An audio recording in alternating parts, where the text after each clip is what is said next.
नमस्कार दोस्तों, एक बार फिर से स्वागत है आपका वीडियो गुरु पे। और आज वीडियो गुरु में आपके सामने बात करेंगे बायो में जो ह्यूमन ब्लड यानी मानव रक्त। अगर हम बायो की बात करें तो खासकर जो ब्लड से क्वेश्चन पूछे जाते हैं, कई प्रकार के क्वेश्चन रहेंगे। जैसे ब्लड को हम कितने भागों में डिवाइड करते हैं, ब्लड में जो लिक्विड पार्ट है जिसके जरिए जो हमारा ऑक्सीजन कहें या डाइजेस्टिव फूड कहें किसके जरिए ट्रैवल करता है, यानी ब्लड के फंक्शन कितने पार्ट में है, आरबीसी का काम क्या है, डब्ल्यूबीसी का काम क्या है, प्लाज्मा क्या होता है, प्लेटलेट्स क्या है, किसके कारण ब्लड जमता है, ये सब के चर्चा करेंगे इस चैप्टर में। तो आइए देखते हैं। जैसा कि आप देख रहे होंगे इमेज में एक तस्तरी नुमा दिख रहा है आपको। ये तस्तरी नुमा क्या है, यानी बाई कनकेव की बात करें, आरबीसी का जो साइज और शेप, आरबीसी का जो शेप होता है वो बाई कनकेव होता है, यानी एकदम तस्तरी की माफिक। ठीक है, चलिए चलते हैं चैप्टर में और देखते हैं कि इस चैप्टर में क्या क्या रहने वाला है कुछ खास जो आपके एग्जाम ओरिएंटेड के लिए हो। देखिए, सबसे पहला सेंटेंस क्या कहता है कि ब्लड इज अ फ्लूइड, यानी एक लिक्विड पार्ट है ये, लेकिन कैसा, कनेक्टिव टिश्यू यानी तरल पदार्थ संयोजी उत्तक है। कनेक्टिव टिश्यू यानी जुड़ाव है इसका, जुड़ाव इन द सेंस कि 20 सेकेंड में पूरे बॉडी पार्ट में ब्लड ट्रैवल कर लेता है। अब सोचिए कितनी स्पीड है इसकी, यानी जो ऑक्सीजन है वो पूरे बॉडी पार्ट में ट्रैवल हो जाता है कितने देर में, 20 सेकेंड में। और अगर हम ह्यूमन बॉडी की बात करें तो हमारे वजन का कितना प्रतिशत, कितना परसेंट ब्लड होगा, the quantity of blood in the humans body is 7% of the total weight. मानव शरीर में रक्त की मात्रा कुल वजन का 7% है। यानी अगर हमारा वजन जितना भी होगा उसका कितना है, 7%, 7% होगा। ठीक है, ये अलग बात है कि जब अगर पूछा जाता है कि ब्लड की जो लीटर, कितने लीटर होते हैं ह्यूमन बीइंग में, तब कहते हैं हम जनरली 5 to 6 लीटर, 5 से 6 लीटर। लेकिन अगर वजन की बात करेंगे तब क्या होगा, the quantity of blood in the human body is 7% of the total weight. मानव शरीर में रक्त की मात्रा कुल वजन का 7% होगा। अब डिपेंड करता है कि आपके वजन क्या है, डिपेंड करता है कि हमारी वजन कितना है। ठीक है, तो यहां क्या निकल कर आया, दो चार बातें निकल कर आई। ब्लड क्या है, एक कनेक्टिव टिश्यू है। वेट कितना होगा, तो कहें जितना वेट है उसका ये कितना होगा, ये ओनली 7%। अगर बात करें पीएच वैल्यू की, अब पीएच वैल्यू देखोगे तो ब्लड का पीएच वैल्यू कितना होता है, 7.4। पहले समझते हैं ये 7.4 क्या होगा। यानी पीएच वैल्यू की बात करेंगे तो pH value is greater than 7, then क्या होगा, बेस, इज लेस देन 7 क्या होगा, एसिड, इज इक्वल टू 7 क्या होगा, न्यूट्रल, यानी उदासीन। तो ब्लड का जो पीएच वैल्यू है वो कितना होता है, 7.4, 7.4। इसलिए इसे प्रकृति में हम क्षार मानते हैं। क्षार यानी सर कैसा टेस्ट होगा, तो आप लोग कभी ना कभी जब हमारी उंगली कटती है तो हम सबसे पहले मुंह में ले लेते हैं। यानी बॉडी का जो ब्लड है भाई बाहर का क्यों जाए, यानी कहने का मतलब क्या है कि हमें रक्त का जो टेस्ट है वो पता है कैसा होता है, नमकीन होता है। तो आप हमेशा जानते हैं कि जिसका पीएच मान 7 से अधिक होगा वो क्या होगा, क्षार होगा। जिसका 7 से कम होगा वो क्या होगा, एसिड होगा। और जिसका एकदम बराबर होगा, इक्वल होगा, दैट मीन्स प्योर वाटर। अब प्योर वाटर ना कड़वा होता है ना तीखा होता है, एकदम न्यूट्रल है, उदासीन है। यानी रक्त का पीएच मान कितना होगा, 7.4। इसलिए नेचर इसका कैसा होगा, बेसिक होगा, क्षारीय होगा। ठीक है, अब आ जाए सेकेंड पॉइंट पे। कहता है sir there is an average of 5 to 6 litres of blood in the human body. मानव शरीर में औसतन 5 से 6 लीटर रक्त होता है। कितना होगा, 5 से 6 लीटर रक्त होगा। अब आपको लग रहा होगा कि सर एक पॉइंट मिसिंग है, फीमेल में कुछ कम होता है शायद। बिल्कुल सही, महिलाओं में ½ लीटर ब्लड कम होता है, ½ लीटर ब्लड कम होता है, क्योंकि जो उनकी फिजिकल है, इस कारण से, फिजिकल एक्टिविटी के कारण, कुछ शारीरिक बनावट के कारण ½ लीटर ब्लड उसमें कम पाया जाता है। ठीक है, जब आपके एग्जाम में पूछा जाए कि अगर फीमेल कह दे there is an average dash litres of blood in the female, तो हमेशा याद रखिएगा लेस देन ½ लीटर। अगर ह्यूमन बॉडी की बात करेंगे तो भैया 5 से 6 लीटर। ठीक है, चलिए, female contains ½ a litre of blood less in comparison to males, पुरुषों की तुलना में महिलाओं में ½ लीटर रक्त कम होगा। क्यों कम होगा बताया अभी। एक क्वेश्चन बनता है कि सर कभी कभी क्वेश्चन आता है कि द स्टडी ऑफ ब्लड, रक्त के अध्ययन को क्या कहते हैं? The study of blood is called haematology, रक्त के अध्ययन को हेमेटोलॉजी कहते हैं। यानी अब जितने पॉइंट हैं सब अपने आप में मोस्ट इंपोर्टेंट पॉइंट है, मोस्ट इंपोर्टेंट पॉइंट है कि कहीं ना कहीं जो जीएस बेस्ड एग्जाम है, अब जीएस बेस्ड एग्जाम की बात करेंगे तो सर कई सारे ऐसे एग्जाम हैं जो जीएस बेस्ड हैं, चाहे आप राज्य स्तरीय परीक्षा की बात कर लें, चाहे एसएससी की बात करें, चाहे रेलवे की बात करें, चाहे बीएड की बात करें, चाहे टेट की बात कर ले, किसी भी एग्जाम की बात करो आप जिसमें जीएस पूछा जाता है, उसके लिए ये इंपॉर्टेंट हो जाता है। ठीक है, तो यहां 2 पॉइंट याद रखें कि फीमेल में मेल्स की तुलना में ½ लीटर क्या होगा, ब्लड कम होगा, और रक्त के अध्ययन को study of the blood is called haematology. अब आ जाए, सबसे पहले ब्लड को 2 भागों में डिवाइड करते हैं। अब आप सोच रहे होंगे सर 3 भागों में, प्लाज्मा, आरबीसी, डब्ल्यूबीसी। सही, पहले 2 भागों में प्लाज्मा, देन ब्लड कॉर्पसल्स को 3 भागों में, आरबीसी, डब्ल्यूबीसी और फिर प्लेटलेट्स। और क्या होगा, प्लेटलेट्स।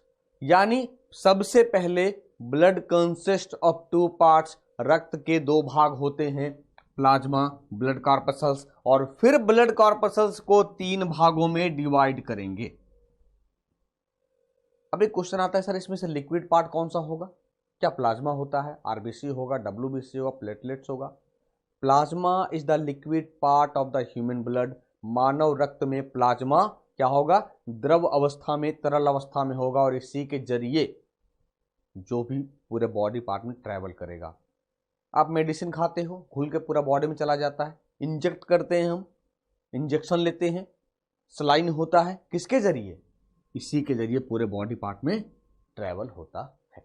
तो आइए समझते हैं प्लाज्मा के बारे में, इसके बाद देखेंगे फिर ब्लड कॉर्पसल्स क्या है। देखिए प्लाज्मा की अगर हम बात करें कलर, तो सर ये कैसा होता है, येलोविश, यानी येलो कलर होता है। ये कैसा होगा, येलोविश होगा, है ना। चलिए देखिए प्लाज्मा, सबसे पहला पॉइंट क्या है, this is the liquid part of the blood. यह रक्त का तरल भाग है। हमेशा याद रखिएगा ये पॉइंट, कई बार आप एग्जाम में पूछा जा चुका। अगर आप न्यू कमर हैं, नया तैयारी करना शुरू किए हैं, तब तो आपको लगेगा कि सर मैंने कभी पढ़ा नहीं, लेकिन अगर आपने कई बार एग्जाम दिया है, तब आप रेगुलर टच में हैं, तब आपको पता होगा कि प्लाज्मा के बारे में एग्जाम में कई बार पूछा जा चुका है कि लिक्विड पार्ट ब्लड का कौन सा है, प्लाज्मा है। अब ब्लड कॉर्पसल्स और प्लाज्मा 2 भागों में डिवाइड किया पहले, तो सबसे ज्यादा जो परसेंटेज होगा, यानी that means 55 to 60% of the blood is plasma. रक्त का 55 से 60% भाग क्या होगा, प्लाज्मा होगा। अब आप सोच रहे होंगे सर हमने तो पढ़ा है कि लगभग 90% जल होता है रक्त में, वाटर होता है। आपने सही पढ़ा, लेकिन किसका, प्लाज्मा में 90% वाटर होगा। प्लाज्मा में 90% वाटर होगा, ना कि संपूर्ण ब्लड का। किसका, केवल प्लाज्मा की बात करेंगे हम। तो यहां दो बातें निकल कर आई, रक्त का तरल भाग क्या होगा, प्लाज्मा, और 55 to 60% भाग ब्लड में क्या है, प्लाज्मा है। अब देखिए, तो इट्स 90% पार्ट्स इज वाटर की, इट्स यानी प्लाज्मा, प्लाज्मा का 90% भाग जल है, यानी हम 60% माने तो 60 का 90% दैट मीन्स कितना हो गया, 54 यानी कहें हम क्या होगा, भाग वाटर होगा। और जो रेस्ट बचेगा 7% प्रोटीन, 0.9% क्या होगा, सॉल्ट यानी लवण, और 0.1% इज ग्लूकोज। तो ये अगर अलग अलग ऑप्शन में रहेगा तो आपको मदद करेगा, इनमें से कितना प्रतिशत प्रोटीन है, कितना प्रतिशत सॉल्ट है, कितना परसेंट ग्लूकोज है। अब फंक्शन क्या है, प्लाज्मा का काम क्या है, क्या करता है हमारे बॉडी में, आखिर प्लाज्मा को क्या करता है, प्लाज्मा का काम क्या है। सबसे पहला क्या कहा, लिक्विड पार्ट है। अब लिक्विड पार्ट है तो जो पचा हुआ भोजन है जिससे हमें ऊर्जा मिलता है, एनर्जी मिलता है, ट्रांसपोर्टेशन ऑफ डाइजेस्टेड फूड, शरीर से पचे हुए भोजन पूरे बॉडी को एनर्जी प्रोवाइड कराएगा, किसके जरिए, प्लाज्मा के जरिए। हार्मोन्स किसके जरिए पूरे बॉडी पार्ट में ट्रैवल करेगा, प्लाज्मा के जरिए। और एक्सक्रीटरी प्रोडक्ट यानी बाहर से जो हम इंजेक्ट करते हैं, चाहे वो आप इंजेक्शन के रूप में हो, चाहे सलाइन के रूप में हो, जिस रूप में हो, चाहे मेडिसिन के रूप में हो, जिस रूप में हो, प्लाज्मा के जरिए ही पूरे बॉडी पार्ट में ट्रैवल करता है। अब सोचिए ना, 20 सेकेंड में पूरे बॉडी पार्ट में ट्रैवल कर जाता है। अब सोचिए, हम मेडिसिन खाते हैं, देर से असर करता है, अगर मेडिसिन खाएं ठीक नहीं हुआ तो डॉक्टर कहता चाओ इंजेक्शन लगा दें। तो इंजेक्शन क्यों, मेडिसिन क्यों नहीं, क्योंकि मेडिसिन में को घुलने में समय लगता है, और इंजेक्शन क्या होगा, जैसे ही बॉडी में इंजेक्ट किया जाता है या सलाइन होता है, हमारी एनर्जी वापस आ जाती है। क्यों, क्योंकि पूरे बॉडी पार्ट में एकदम 20 सेकेंड में ट्रैवल कर जाता है। तो एक पॉइंट यहां भी निकल कर आया आपका कि हमारे पूरे बॉडी पार्ट में ब्लड ट्रैवल करता है, गमन करता है, कितने देर में, 20 सेकेंड में। अब एक चीज बचता है, सीरम, ये क्या है, when fibrinogen and protein is extracted out of plasma, the remaining plasma is called serum। कहा क्या, जब फाइब्रिनोजन, ये फाइब्रिनोजन क्या है सर, फाइब्रिनोजन एक प्रोटीन है जो लीवर में तैयार होता है, और ये फाइब्रिनोजन मदद करता है ब्लड को क्लॉटिंग में, जमाने में बॉडी के बाहर। यानी हमारा जो रक्त है, देखते हैं 2 से 5 मिनट के अंदर ब्लड जम जाता है, जब हम कटते हैं, कहीं भी छिल जाते हैं तब। रीजन बिहाइंड, यही फाइब्रिनोजेन ब्लड को जमाने में मदद करता है। तो अगर हम प्लाज्मा से फाइब्रिनोजेन और प्रोटीन को निकाल देंगे तो जो रेस्ट अमाउंट बचता है, रेस्ट पार्ट बचेगा, उसे हम सेरम कहते हैं। क्या कहेंगे, सेरम कहेंगे। अगर हम ब्लड कॉर्पसल्स की बात करें तो जैसा कि हमने देखा अभी, ब्लड को पहले 2 भागों में डिवाइड किया, प्लाज्मा और ब्लड कॉर्पसल्स। तो जहां प्लाज्मा का जो पार्ट है 55 से 60% था, 55 to 60%, वहीं ब्लड कॉर्पसल्स क्या होगा, 40 to 45%, यानी 40 से 45% भाग क्या होगा, ब्लड कॉर्पसल्स होगा। और इसे ही हम फिर 3 भागों में डिवाइड करेंगे, किसमें, ब्लड कॉर्पसल्स।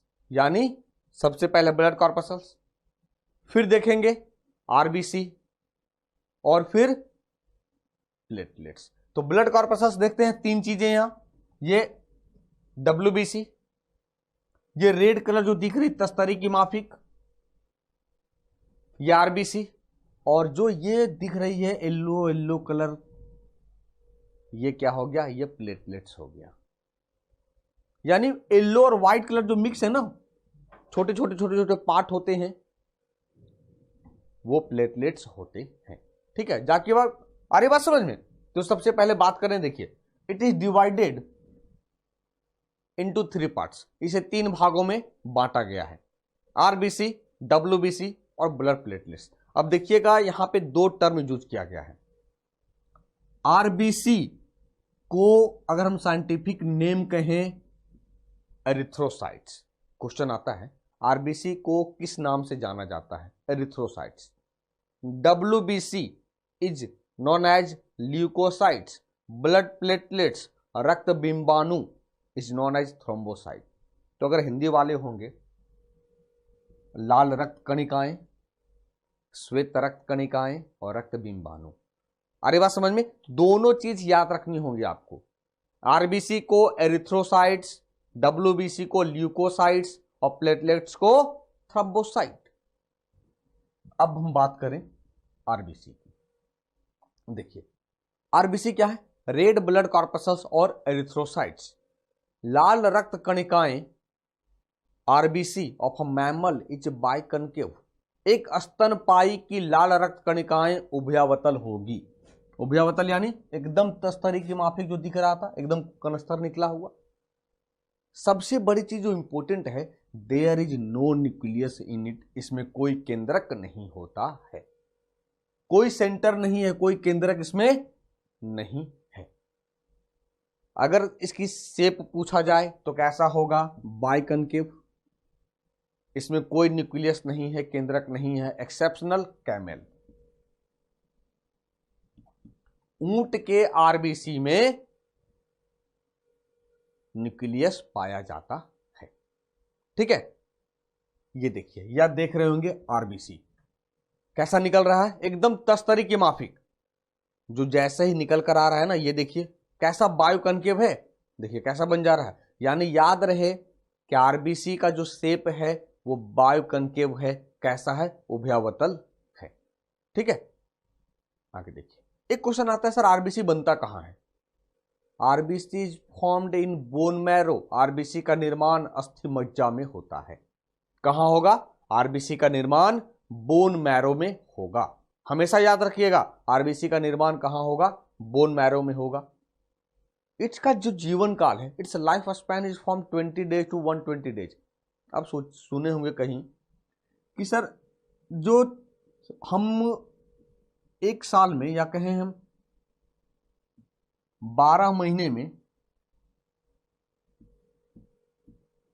3 बार ब्लड को डोनेट कर सकते हैं। क्यों ऐसा, रीजन बिहाइंड, 120 दिन यानी 4 महीना में आरबीसी मर जाता है, और अगर हम डोनेट करेंगे तो फिर से वो 4 महीना में तैयार हो जाएगा। इसलिए कहा जाता है रक्तदान महादान। कई लोग अभी भी ऐसे हैं कि ब्लड डोनेट करने से बहुत डरते हैं, पता नहीं कब बनेगा। सर ऐसा नहीं है, एक चीज हमेशा याद रखिएगा, आरबीसी का जो लाइफ टाइम है वह ऐसे भी 120 दिन में मर जाना है, तो क्यों ना हम डोनेट करके किसी का भला कर दें। तो यानी बताने का मतलब क्या था कि आरबीसी का जो लाइफ टाइम है, जीवन काल है, जीवन अवधि है 20 दिन से लेकर 120 दिन, यानी मैक्सिमम की बात करें 120 दिन है।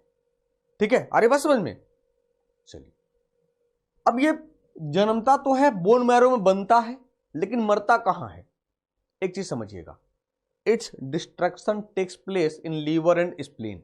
इसका विनाश यकृत और प्लीहा में होता है, लेकिन therefore the spleen is called graveyard of the RBC. अब समझिएगा, सर आपने कहा लीवर में मरता है, स्प्लीन में मरता है, लेकिन फिर स्प्लीन को ग्रेवयार्ड क्यों कहते हैं, लीवर को क्यों नहीं कहते हैं। सर समझिएगा, ह्यूमन बीइंग, एक प्रैक्टिकल एग्जाम की बात कर रहे हैं, ह्यूमन बीइंग की मृत्यु कहीं होती है, कहीं, घर में हो बाहर में हो, फाइनली इसे सिमेट्री में ही दफनाया जाता है या जलाया जाता है। सेम एज ये मरता लीवर में है जरूर, लेकिन फाइनली ये नष्ट कहां होता है जाकर, पूरी तरह सफाया कहां होता है जाकर, स्प्लीन में। इसलिए हमेशा याद रखिएगा दोनों ऑप्शन रहते हैं एग्जाम में, लीवर भी और स्प्लीन भी। तो spleen is called graveyard of RBC, प्लीहा को आरबीसी की कब्रगाह कहा जाता है। क्लियर हो गया? क्यों कहा जाता है मैंने ये भी बता दिया। ठीक है, चलिए अब एक क्वेश्चन आता है कि सर हमारा ब्लड तो रेड होता है, क्यों ऐसा होता है? इट कंटेन्स हीमोग्लोबिन, इसमें हीमोग्लोबिन होता है। आप ऐसा सोचिए, हीमोग्लोबिन को थोड़ी देर छोड़ दें, जो मार्स है, प्लैनेट की बात करेंगे, Mars planet is known as red planet. मंगल ग्रह को लाल ग्रह कहते हैं, क्यों? ऐसा क्या है? मंगल में जो मिट्टी पाई जाती है, इसके मिट्टी में आयरन कंटेंट्स है। अगर हम झारखंड के क्षेत्र की बात करें, जहां रेड सॉइल पाए जाते हैं, लाल मिट्टी, वहां का क्षेत्र लाल होता है। लाल मिट्टी यानी रीजन क्या है? सर आयरन और बहुत ज्यादा मात्रा में है झारखंड में, इस कारण से लाल दिखती है मिट्टियां। कहने का मतलब मेरा क्या समझ रहे हो ना, कि इसमें हीमोग्लोबिन होता है, उस हीमोग्लोबिन में क्या है? हीम आयरन, इस कारण से ब्लड लाल होता है। क्लियर है? हम लोग सीधा समझते हैं कि ब्लड हमारा लाल क्यों, हीमोग्लोबिन है, लेकिन अब ये समझना पड़ेगा कि उस हीमोग्लोबिन में क्या है ऐसा है जिसके कारण ब्लड रेड है। तो उस हीमोग्लोबिन में हेमी नामक एक आयरन कंटेंट्स है, कंपाउंड है, जिसके कारण हमारा ब्लड रेड होता है। अब देखो छोटा सा एग्जांपल, ऑक्टोपस। ऑक्टोपस में हीमोग्लोबिन नहीं है, यानी आयरन कंटेंट्स नहीं है, इसके कारण उसका ब्लड कैसा होता है? ब्लू होता है। इसके कारण उसका ब्लड ब्लू होता है ना। चलिए, अगर हीमोग्लोबिन की कमी होगी, कौन सा डिजीज होगा? जनरली क्वेश्चन रहता है कि रक्त के कमी से, यानी कहें ब्लड के कमी से कौन सा डिजीज होगा? एनीमिया। और उस ब्लड में खास के बात करेंगे तो हीमोग्लोबिन, यानी anaemia disease is caused due to the deficiency of haemoglobin. Haemoglobin की कमी के कारण रक्ताल्पता, रक्तहीनता, रक्त क्षीणता की बीमारी होती है। क्लियर हो गया? चलिए अब आ जाइए WBC, यानी कहे ल्यूकोसाइट्स, श्वेत रक्त कणिकाएं या ल्यूकोसाइट। श्वेत यानी व्हाइट है, हीमोग्लोबिन नहीं है, आयरन नहीं है, इस कारण से ये कैसा दिखता है? व्हाइट दिखता है। तो ये सर काम क्या है इसका? आर्मी हमारा है ये। आर्मी हमारा इन द सेंस कि ये फाइट करता है पैथोजन से, बीमारी से हमें ये बचाता है। ठीक है, चलिए अब देखते हैं काम क्या है इसका। सबसे पहले इसका निर्माण कहां होगा? Its formation takes place in bone marrow. इसका निर्माण अस्थिमज्जा, लिम्फ नोड और समटाइम्स लीवर एंड स्प्लीन, कभी कभी यकृत और प्लीहा में होता है, लेकिन ऑलवेज कहां होगा? ये बोन मैरो में होगा। इसका लाइफ स्पैन कितना है?